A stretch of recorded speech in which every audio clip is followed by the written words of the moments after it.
Can you show me what happened here? Well, basically, my wife and I were sleeping. It was about a little after 3 o'clock in the morning, and we heard a noise outside of our bedroom door. And my wife has better hearing than I do, and we laid there and we listened, and then she heard some footsteps, and she was saying there's footsteps around the house, but I heard her say there's footsteps upstairs.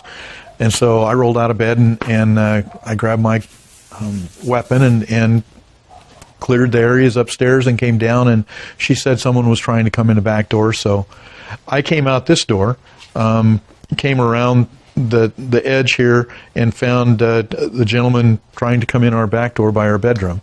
And so I talked him into coming into the center of the patio here and getting on his knees, and he and I both waited for the police to show up. So can you guys, let's just walk over and you show us a little further there? Sure. He was at the door there, and I brought him out to about here, and then we both just kind of waited for him to settle down, and the police came, and he was very compliant after we discussed what he should be compliant for.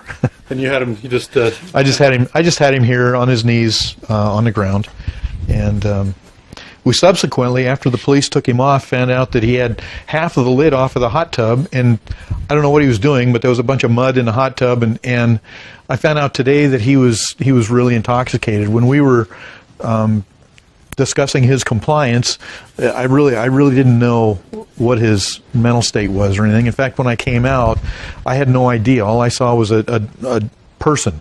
I didn't know if he had a weapon. I didn't know what his intentions were. So we made it work, and the police came very quickly. My wife called 911, and in about 4 to 5 minutes, we had Ada County Sheriff and a Meridian Police Department here, and they did an excellent job in coming back and taking care of the situation. But I think it's a good. It kind of details the fact that all of us are the owners of the first 1 to 3 or 4 minutes of a situation. We have a security system in our house, and that works really well for telling you when somebody is already in. So anyway, this was a situation where we had to take charge for that first few minutes until the police arrived and took care of the situation for us. Frightening situation, wasn't it? I mean, when you think about it, of course, because you don't know. No idea. No, I didn't know when I was working through the house and came outside. I had no idea how many people I was dealing with, where they were, what their intentions were, or if they were armed or not armed. And so I think one of the most important things that we have to realize is as guns are a Second Amendment right, and people carry guns. And I think it's important that we train people to properly use guns. I don't think we do enough training, and I think we can always use more training, make people safer.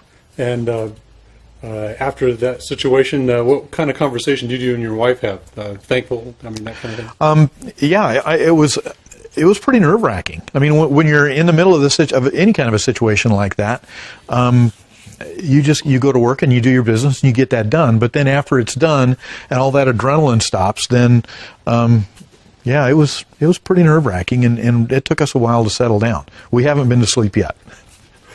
A couple more questions. Mm-hmm. Then, did you find out what his intentions were? Has the police kind of debriefed him to see, or do you know? Yeah. I don't know what his intentions were, and I didn't realize that he was intoxicated. I knew that there was something going on, is all I knew.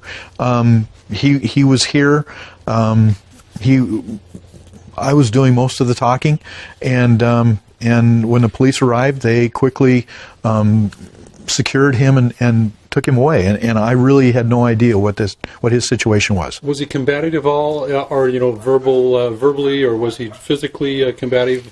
What was your thoughts as you were trying to get the situation under control? Well, I was scared, obviously, but in a situation like that, you just have to take control and make the situation safe, and that's what I did. He didn't try to push you or force you or anything? No. He complied basically to your commands? Yeah. And are you going to press charges? We apparently have.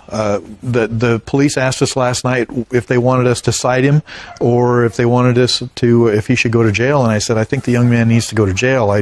I hadn't any idea what the situation was.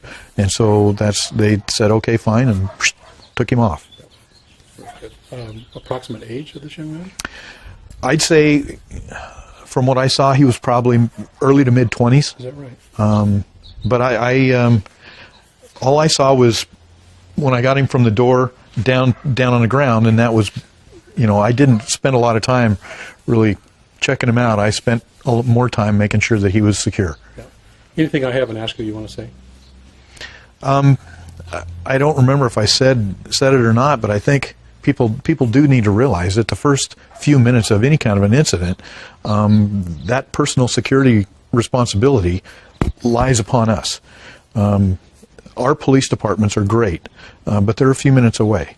And so whether or not you choose to protect yourself with a gun, a baseball bat, a place to hide in a corner, doesn't really matter, but I think people need to realize that those first few minutes are critical in any kind of a situation, and you need to be prepared for that. You need to have a 5-minute plan. And from your experience now, I heard your debate on the floor, and you talk exactly about this. And here it has happened to you. I mean, this is really kind of interesting, isn't it? That the point is brought home here. It certainly wasn't intentional, but I think it clearly details what the point is. We assume security until it's not there.